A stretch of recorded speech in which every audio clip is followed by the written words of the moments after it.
So we're Rooted Restaurants. I'm Bridget, and together with Evan and Dasha, we're a team of 3 graduate students from the Design for Social Innovation program at the School of Visual Arts, where we apply system thinking and use design tools to problem solve social issues. Rooted Restaurant is the project born from our deep appreciation for food that connects us all and the deep sorrow we felt when restaurants and their workers were struggling during the pandemic. Many restaurants have struggled in their revenue, employment practices, and operations. We set out to increase restaurant resilience with Rooted Restaurants. From our research, we have uncovered systemic issues rooted in racism, gender inequalities that have been exacerbated by COVID-19. We heard from our stakeholders that restaurants that are more connected to their communities and each other did better and pivoted. We learned that interdependence builds resilience. We aim to co-create ways of cooperating, resource sharing, community building, and participation. With this thesis, we're inquiring, how might we work with immigrant-owned restaurants on Avenue B in the East Village by co-creating a community-centered cooperative framework? So we want to hear from our community partner. We've partnered for our thesis with the East Village Community Coalition, and Laura Sewell, who's on this call, is the executive director of this community organization, and she's going to share a bit about why the East Village is such a special place. Hi, thank you. Thank you all so much for being here. It's really exciting.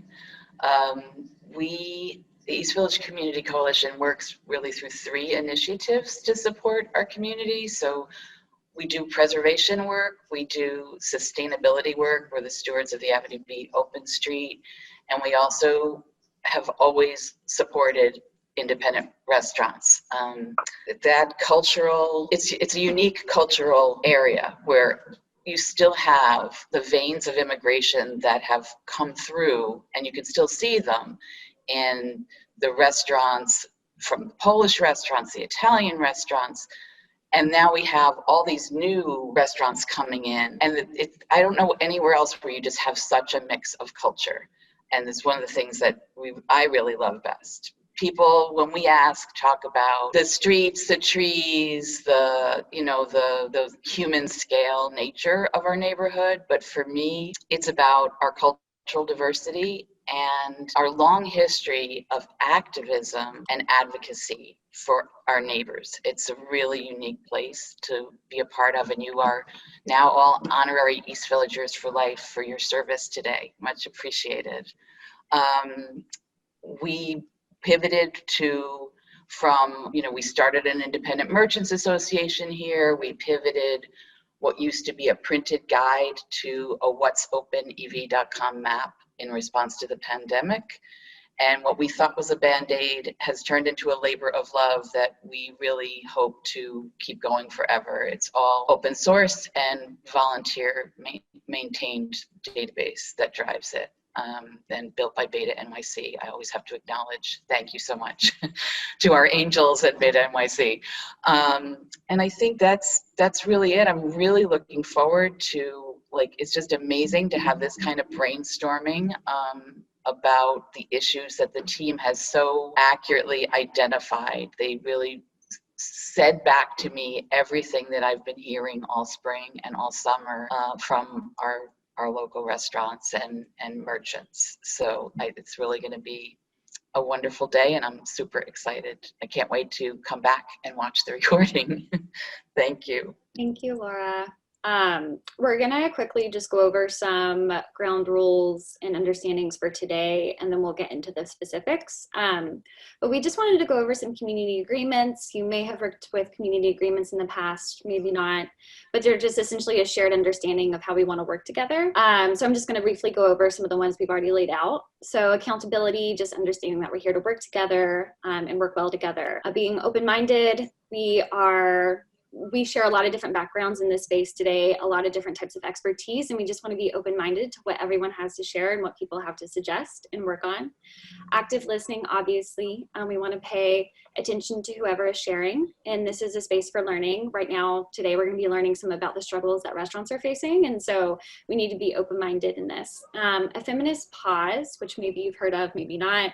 It's essentially that if you are speaking a lot, or if you notice that you're predominantly the one speaking, just taking a step back and sharing that space for someone else who perhaps is more quieter to also share. We want to respect each other, and then collective knowledge. This is a project that is about cooperation and interdependence. And today we hope that the teams model that together we're better and resilient. And then these are going to be also in your working spaces. So if you have a community agreement you want to add, you can feel free to discuss that as a team. And then Dasha's going to talk about the non-traditional hackathon. So earlier this week, we sent some optional reading materials in preparation for this non-traditional hackathon. We wanted to overview some of the main points from those readings here in case you missed them. In our design practice, we approach this work through a community design mindset. This means that as community designers, we are facilitators in service of communities rather than experts. Our goal is to design with and not for the communities we are working with. Today, we aim to cultivate a space together that is non-competitive, grounded in community needs that are articulated by community members, which are our restaurants. We honor lived experiences, focus not only on the challenges that communities face, but also on their strengths and resources. We do not want to put pressure to create solutions overnight.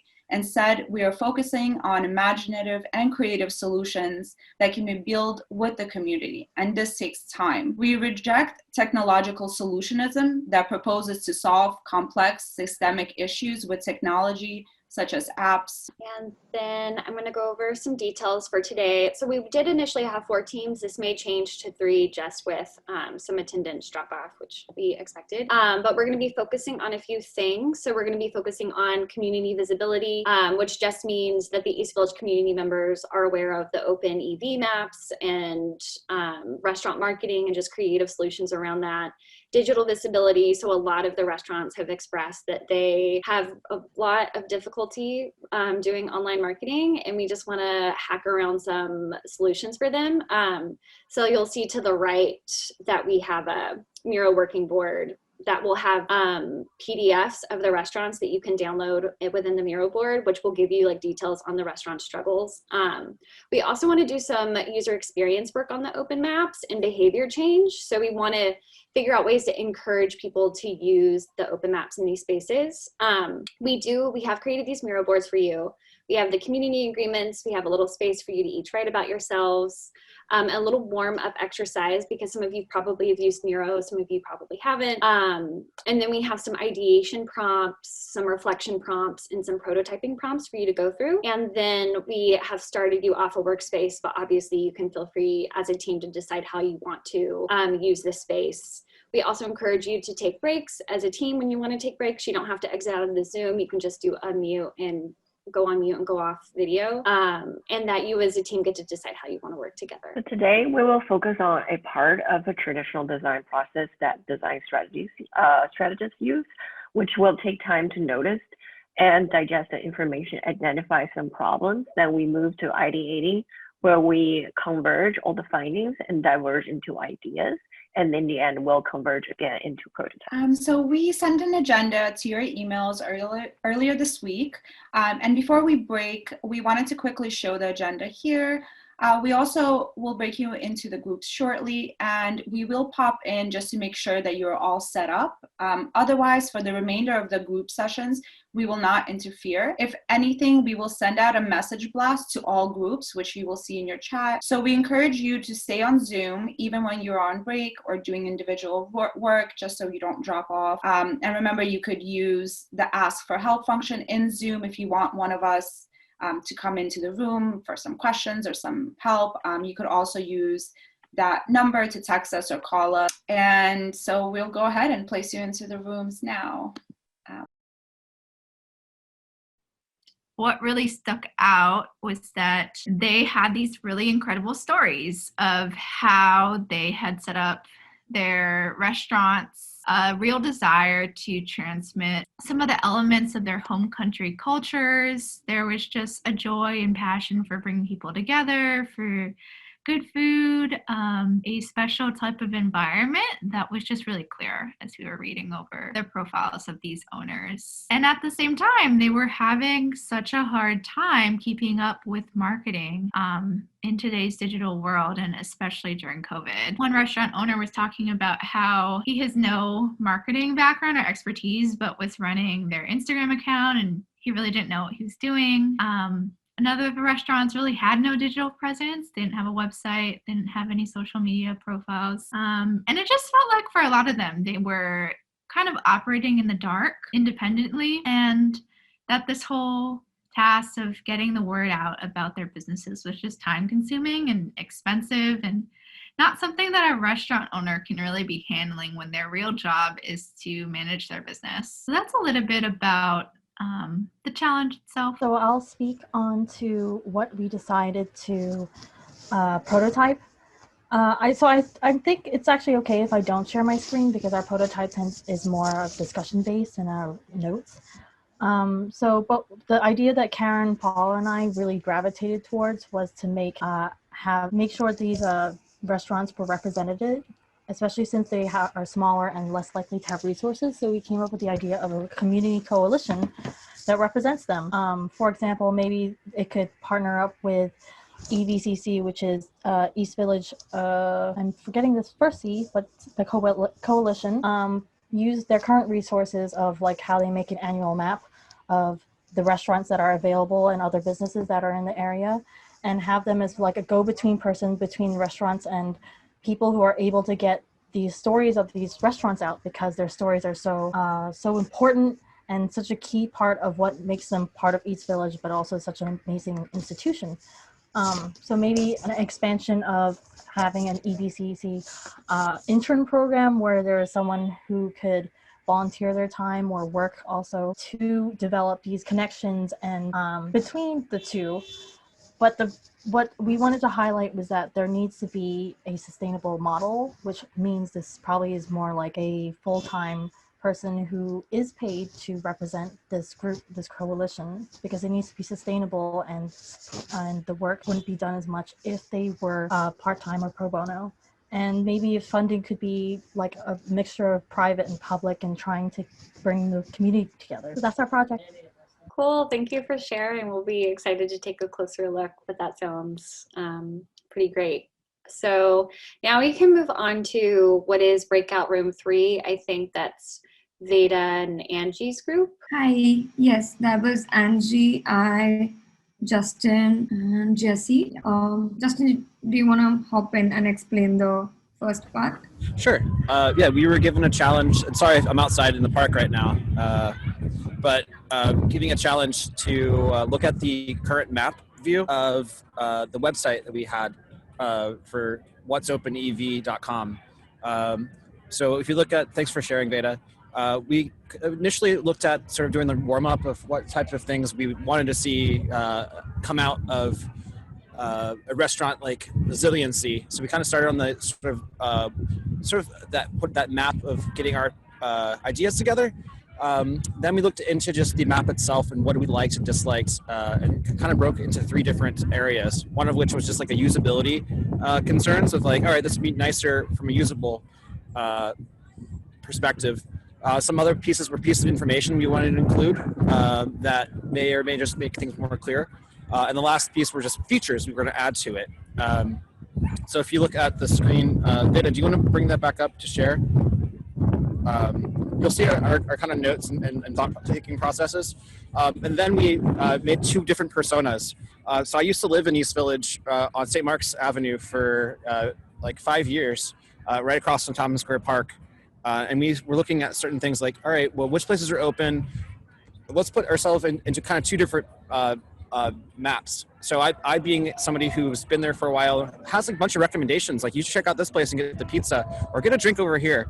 And then Jesse, who lives in Durham, North Carolina, who hasn't been to New York yet, is looking kind of at another persona, somebody who's new and exploring, which East Village, has like many different places and such a diverse thing. It's good to kind of find recommendations and look at categories ourselves. So if you want to zoom into on the storyboard part, we were very fortunate to have Vita's illustration skills as a part of our team to kind of elaborate more on these stories. We would love to kind of work on some more on this, but Vita, do you want to take over from here? This is the storyboard. So my internet is super bad and things are moving on their own on the board. I don't know why. I've been trying to oh my God. Okay. I am still going to try and explain. So the first one, like Justin said, is somebody who's visiting the city. So we try to map down the emotions and the kind of, the kind of things that they are looking for when they're visiting. So we just created like a quick storyboard in order for us to understand. And then on the left here, you can see like we had a lot of, we had a lot of usability testing analysis that we did in terms of what new can be added, or what information needs to break down into like clearer paths, and what filters and categories do make more sense. So basis of that, then we started doing the storyboarding. So we have somebody who's hungry around East Village, and they don't know how the city works. They don't know, basically they don't know anything. They're just hungry and they want to move around. So what they do is they come to whatsopenev.com, and one feature that they put that we have added here is that they put in their preferences, their dietary restrictions, what kind of food they are in the mood to eat, basis of which there are a few suggestions that the website will recommend them. And then the next part for this is, let's say they're going from place A to place B, then they get unique things in East Village that they'll get pop-ups of that they can also visit on their way from one place to another. And then 3.1 here is what Justin was talking about. So let's say Justin and I are people who are local to New York City, and Jessie is somebody who's visiting. We will have recommendations, and we'll have recommendations personally curated for her so as to visit. So it becomes sort of like very close to a personalized curated experience by us for her that we put up there. And then and then overall we also, I'm sorry, my internet, I don't know what is up, but like things are not moving like they should.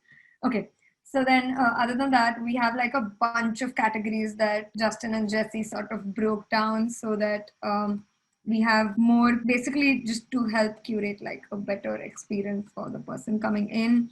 So then let's say the person coming in doesn't want to use any of the recommendations, they can use the categories to sort and like sort of navigate through East Village, because we thought that a few functions were missing that would really add value to the current map that is there. And then this is the workflow for somebody who's suggesting. So they're local to NYC, they visit multiple places, they know the hidden gems around the place and would like to suggest. So then again, inside suggestions, there's two parts. There's a tip and then there's a suggestion. So a tip is basically something that the whole community can, see and get like access to, like, and then a suggestion is something that's super personal.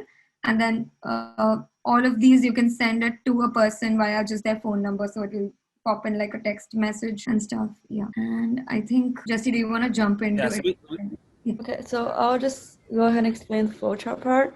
So me, Justin, and Angie will do the flowchart, and for me specifically, I did the one with from a perspective a new visitor to New York. So so this is just how I'm going to interact with the newly updated map based on what that I just explained. So first of all, could you zoom in a little bit? I can't see, sorry. Okay, so first of all, I just log in and I'll make my decision like whether I'm going to dine in or just take the delivery options. And then from that, I have two options. So I'm able to like decide whether I want to just find good food or places I want to visit.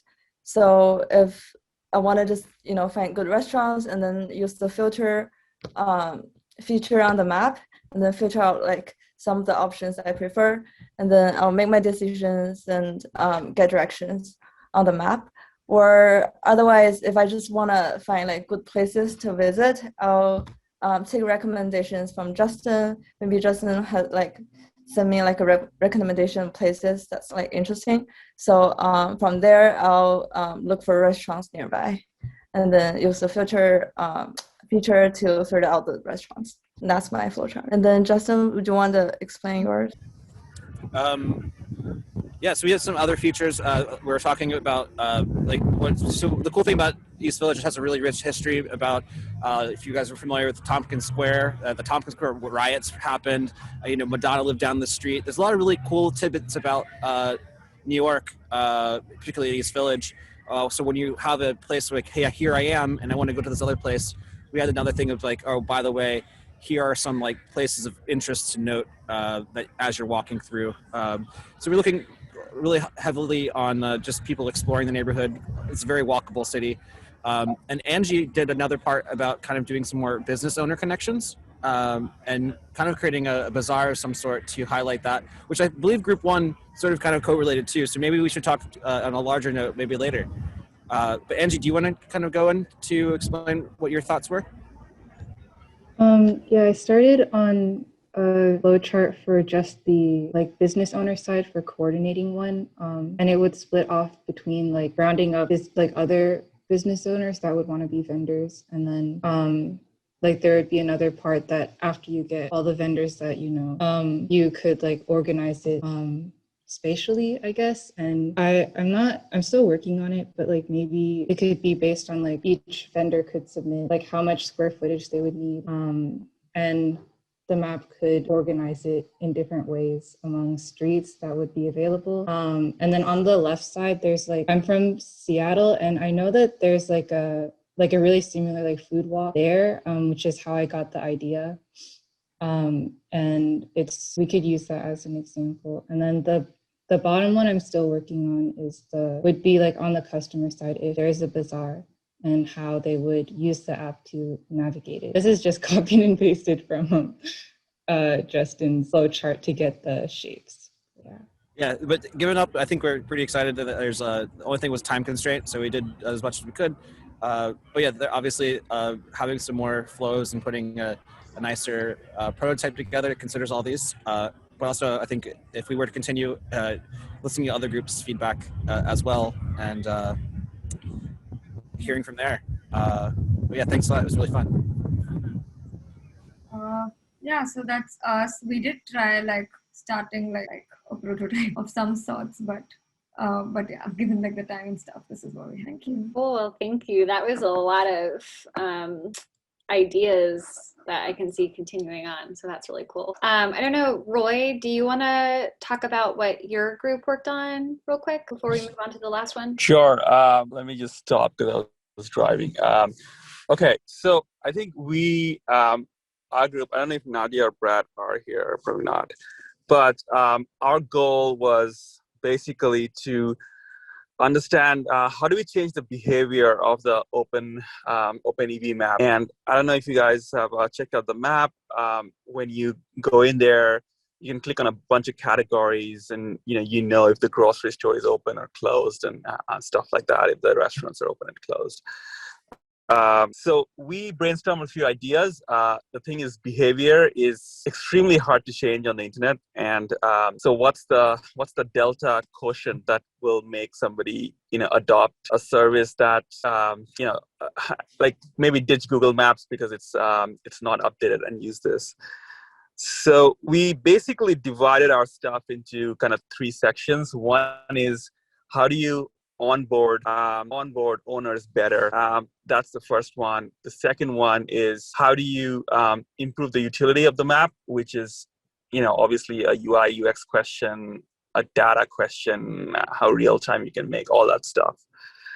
And finally, how do you actually get the map more exposure for consumers and for people who would rather just type the name on a search engine and look it up. So let me go through some of the ideas that we have.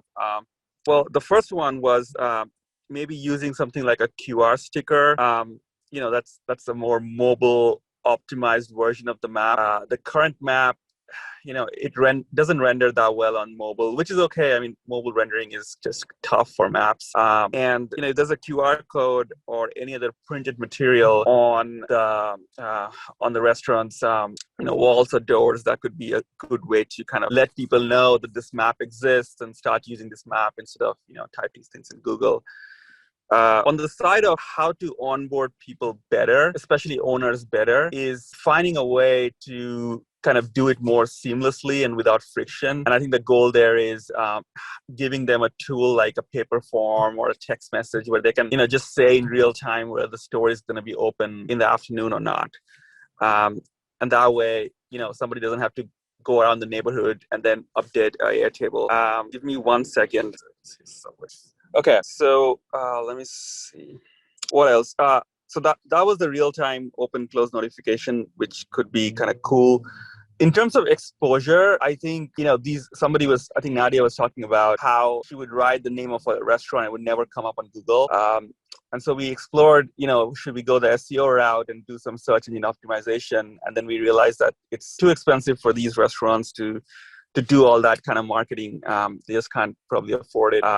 So instead, I think the goal was to think more like a Craigslist kind of concept, which is super hyper local website, or a website with a map or a map overlay, where people go there because they know Google's full of like stale information, and like Twitter is too distracting. So they would go to the site purely for the purpose of, this is going to be hourly updated information. So that's something I think we thought about. And yeah, the last thing I think was just things like scrolling, and how do you have the map, the website such that you don't have to pick categories, but maybe there's like 4 different sections or 4 different massive buttons because it's on mobile web, and then that lets people easily select whether they want to do groceries or whether they want to do restaurants or other things. So that's the kind of thing we sort of brainstormed. Okay, thanks, Roy. Those are some great ideas. Seems like the QR code idea is already taking off in the chat. So for the last group, if we could just hear from Michelle and Shane. Hello. Just trying to figure out how to. We don't really have like any attractive visible things other than like anything else other than sticky notes. And I can't figure out how to share that window, so I'll just kind of talk. I hope that's okay. So with my background in user experience research, this was like a really hard thing to just like approach and just start prototyping without data. Cause like I have always been told like, don't do anything unless like you have data. Like data sets the direction, data sets the priority of what you should and where you should start. So that's kind of like the lens that I looked at this project through with my team, is trying to understand what data the group currently has, what gaps are in that data. And so we had kind of like learned from the team that some of the data gaps were having access to like other communities. So, for instance, like, maybe like the disabled community, how accessible are these restaurants? Are they accessible to people with disabilities? Do they have accommodations? Things like that. So, it's looking at like the data from one end. And so our team was just like tasked with trying to figure out how to increase these restaurants' visibility over, the long term, right? And so we looked at visibility on a spectrum. So on the one end of the spectrum, you can just put like a sticker in the window that says, support your local businesses, and just gauge whether or not that solves your problem. Like, is that visible enough, or do you need something deeper and something more effective? And so then on the other end of the spectrum, my group talked about like being visible within your community. So not just being known as like a restaurant owner, but, does your community recognize you outside of the restaurant? Do they know your name? Do they, do their kids go to school with your kids, etc.? So having that higher visibility and almost sort of like that, like branding that carries outside of your immediate role as like restaurant owner. And so we looked at trying to prototype, like, obviously with the underlying fact that like we need data to understand what the specific problem is and who exactly is in your community. So trying to understand, okay, well, what are the demographics of your community? What are the needs that have been prioritized? Like, because you might have some great marketing plan. But if your community is all saying, you know, we want to go out to eat, but we were all laid off, so we don't have the disposable income to go to your restaurant. So being able to capture your community's needs and trying to figure out a solution that the restaurant owners can kind of fit that need in some way. So that way you're not just marketing to people, but you're forming these relationships over identifying how can we help you, and in turn, you know, you help us, so to speak. And so so we looked at like, okay, so if the spectrum is, you know, just putting a sticker in the window, and the sticker could say support your local business, or it could have a QR code, you know, just using a sticker as a vehicle, or just some kind of like marketing tactic, and that being like, you know, just a very non-relationship building tool, on the one hand, saying, okay, well, like, let's get some data around how many people are coming in before the sticker, and then how many people are coming in after the sticker, right? And then looking at a more embedded community approach, so going like way beyond the sticker, and how you would start forming those longer community relationships. So that way you have you're creating more of like a local economy, rather than just a one-time or maybe a couple of time transactional kind of relationship. So I think that kind of captures just like our thinking around it. We didn't really like prototype any like flows or anything, but just trying to just tease out what you would need to do and what kind of data you would need to decide how to proceed. I hope that helps. Yeah, no, that's great, Michelle. Thank you so much for that. And it's great to see how all these projects and prototypes fit together. We're gonna, just to close the day, we're gonna do a quick closing exercise that Dasha is gonna lead us through. Yeah, so we both shared a link. So it's a emotion feeling wheel that is non-traumatizing. We use it a lot in our circles. So please refer to it. We're going to share out in a few words how we are feeling about the future of restaurants. So I will begin. I am feeling that the future of restaurants is being connected. I think during the pandemic, we all really realized our interdependence, and there's a lot of movement towards that direction on a local community level. So very excited about that. I'm gonna pass it on to Veda. Hi. I was just going through the wheel, and the first word that I saw and connected with was creative. So that there were so many things that happened right now on this call. So I feel that the future is going to be super creative. Thank you. Yeah. Do you have to pass it on to someone? Yes, we're passing it on, popcorning it. Okay. So I'm going to pass it on to Pamela. I think this was really cool, especially since I have done hackathons before, but this was more, I mean, this time it was less like trying to get some sort of usable prototype out and trying not to break too many things. It was more like really trying to understand the needs. So I think this really opened my mind and perspectives of hearing from the restaurant's point of view more concretely, because I definitely been concerned myself, like how do I support them? And I don't really know how other than to tip better. So I'd really like that I was able to get to know a community close to me and how to possibly help them more in the future. Okay, let's see. Who am I popcorning to? Can I popcorn to a host, or does that not count? I see Bridget, that's why. That's the count. Also Bridget. So I think, to me, I feel like the future of restaurant will be full of more awareness. In case of public awareness, I feel like we all started to understand the struggles of small business more during this time.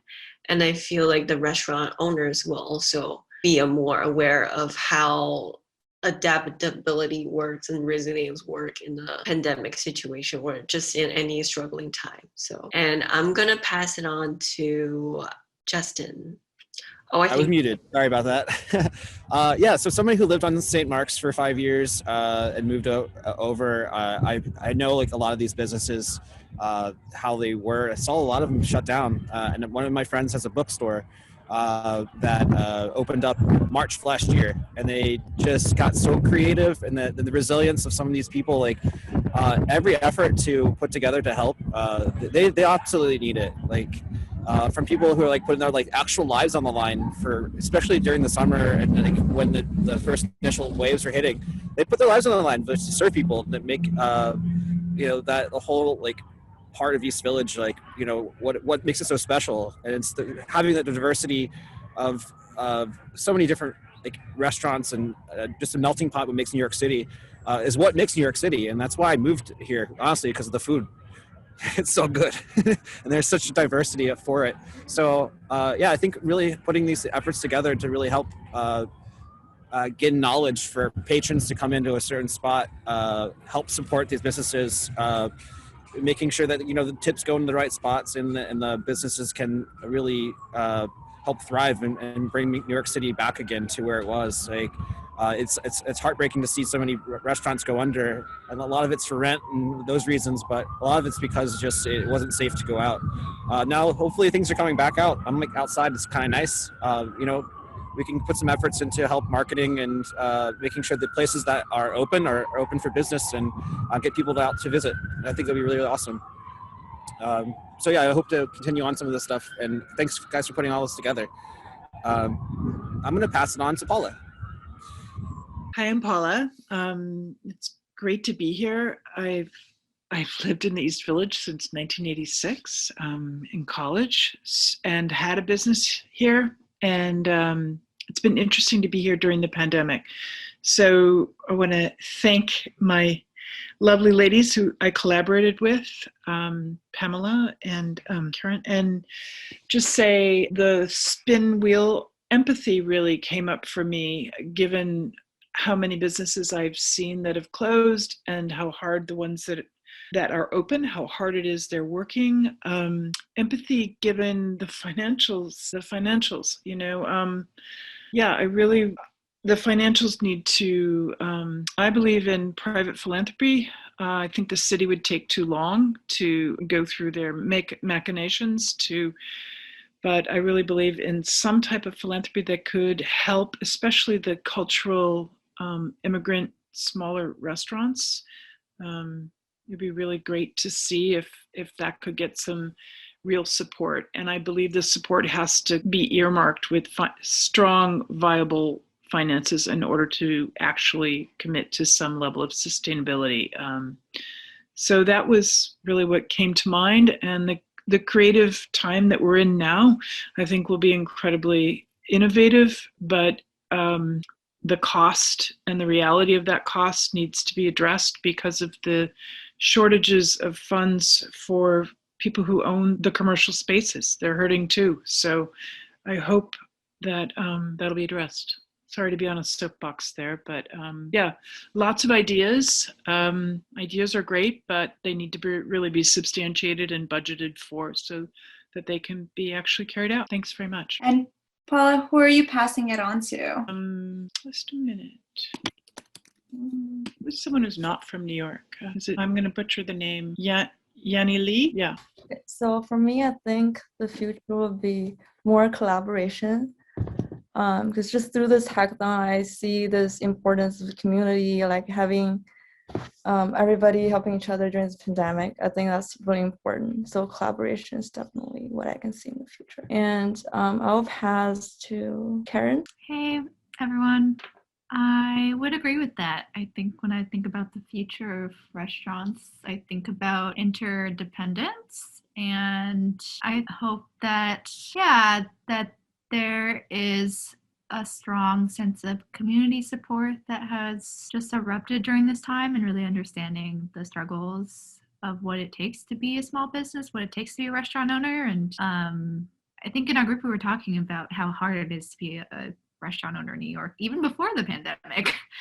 And I hope that there's awareness there and that there's a mutual interdependence that comes up. Thanks, Karen. And who are you passing it on to? I think Roy hasn't had a chance to tell us what he's feeling about the restaurant future. Sure, I'll pass it to Roy. Hey, I think those were some great ideas, and thanks for organizing this, because I think it's really important. I think the word for me is creative, and like Paula, I'm going to sit on my soapbox for 30 seconds and kind of say that I think there's a lot of chaos during this time, but it's also, the the opportunity to have creative solutions. So the word for me is creative, and that's not just restaurant, but it's like, people who own the buildings, it's policies. I don't work in this industry, but I have four good friends. Three of them have moved to other cities to launch restaurants. So I would say we need creative solutions throughout, all the cascading industries in New York City, so we can, sustain these restaurants. But thanks for organizing this, and of course, if you need any help with the maps or any stuff, let me know. Awesome. And Roy, who are you passing it on to? Angie, Michelle, Shane, and Evan haven't had a chance to speak yet. I'll pass it to Michelle. Thank you, Roy. So one of the things that I had shared with my group is that worker cooperatives.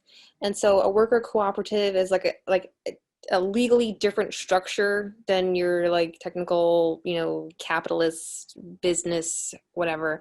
And so I was sharing with my group that worker cooperatives have actually been more successful compared to like their non-worker cooperative counterparts, because they are pretty much like employee owned. So they have like democratic decisions of, we're going to make this money. What do we want to reinvest this money back into? How do we want to use these resources collectively to make decisions? And so based on that, like, I think that if more people in the restaurant industry were aware of the benefits of worker cooperatives, the future of working in just the food industry in general would become more cooperative, because you're taking the power away from like the big conglomerate corporations who, they say that they're sustainable or that they're organic, but you never really like know, and it's just like greenwashing, all this kind of stuff. So yeah, I think that it's going to take like a little bit of like education and trial and error, but I think that if that is all like included in how I see the future of restaurants, then I would say like worker cooperative based, if that makes sense. And I'll pass it to my very awesome hackathon partner, Shane. Cool. Hey, yeah, I mean, this has just been so awesome. So I want to thank everyone for, first of all, organizing it, and then involving us, and then marketing it yourselves, because obviously we couldn't have known about it if you didn't do some publicity, and people found it a lot of different ways, which is cool. And I've been watching a lot of the local community board meetings lately, and I've just been thinking about how to help restaurants and trying to wrap my head around it, and actually not wanting like a quick fix. So I thought this was really great that we all got like time to brainstorm and think about different things, and it's so amazing that people from outside of this community came to help. And so I've like, this has been a great experience. So thanks. I'm really glad I was able to participate today. And I think like some of the other groups mentioned, I mean, it's just, and I think I can kind of see Pamela nodding her head, just kind of knowing like the ethos of the East Village, like this kind of like, how do we take a co-op based approach? And I think that's actually a draw, not only for members of the community, but also for people who are attracted to this community, because that's what it's always stood for over hundreds of years. This has been a place that kind of put workers first, or users first, or people first, or these independent restaurant owners. And like, I also think it's such a, in New York City or anywhere in the world you are, food is so basic, but it's also, like a lot of people say fashion is a kind of our common art, but I actually really think food is our common art. And it's such a big part, and it's like, it's so public and accessible to so many people. And I don't know, I just think like getting the circular economy, whatever we can do to help this neighborhood get the circular economy up and running. Like, I think Justin put in something about like this app that looks like it's kind of like a way to get around Grubhub and stuff, which I've been wondering. And then last thing I'll say before I kind of end is like, and I'm kind of glad we got to go last, because as someone who lives here and eats here, like I was thinking, between the map and like what Michelle was mentioning in our group about like this sticker concept, and people have mentioned QR codes, and every restaurant has a QR code to get the menu. And then like I'll add this one other thing. I'm not hard to advocate for a chain, but apparently just think about the model they've used with their app, which is like people who are Starbucks drinkers, they can preload that money. So imagine like if we could take that concept and we had some sort of feature that kind of blends a lot of those cool search features and recommendation features the other team was mentioning, but also allows this functionality where you could almost like subscribe to a restaurant, like in real life, and actually give them a certain amount of money, which becomes a capital supply, like a community-driven capital supply that I think might solve some of these other things. So anyway, that's kind of my soapbox, and I would really love to do that. So if anyone's doing anything like that or knows anyone doing anything like that, like hopefully I'm happy to share my contact info. And would just love to help get something like this going. And yeah, thanks again for everyone's time. Oh, and I passed to, I think it's Angie that hasn't gone yet. Yeah, Angie. Thank you. I would say the word that I'm feeling is like it's independent. Like even though everyone else is like it's definitely cooperative and community based, but then the idea that like these restaurant owners can kind of take their fates in their own hands, I guess. And be self-sustaining and not rely on like larger corporation type websites or kind of like be at the hands of like the government or like rent prices, which I guess they kind of are, but like being able to do things on like realizing that like helping themselves is something that's accessible is, I guess it's empowering for not just restaurant owners, but I think a lot of small business owners and like in general people. Yeah. Thank you. And then I'll pass it off to Evan. I think one word that came to mind for me was intentional. Like I think today was a very intentional space. And I think moving forward, the restaurant industry needs to be very intentional, which is why we want to focus on long-term. We want to focus on the systemic root of some of these issues. And so I also feel very optimistic, especially with all these great ideas today. And then it's hit on a lot of common threads for us, like cooperatives is actually something we've looked deeply into. And we've even talked to the mayor's office about it. So it's just exciting to hear some of this. But I think Dasha is going to close us out. Yeah. Oh my God. I'm just so grateful for the space and for everyone to show up today and really participate and think deeply and intentionally about some of these solutions and some of these ideas that you've had.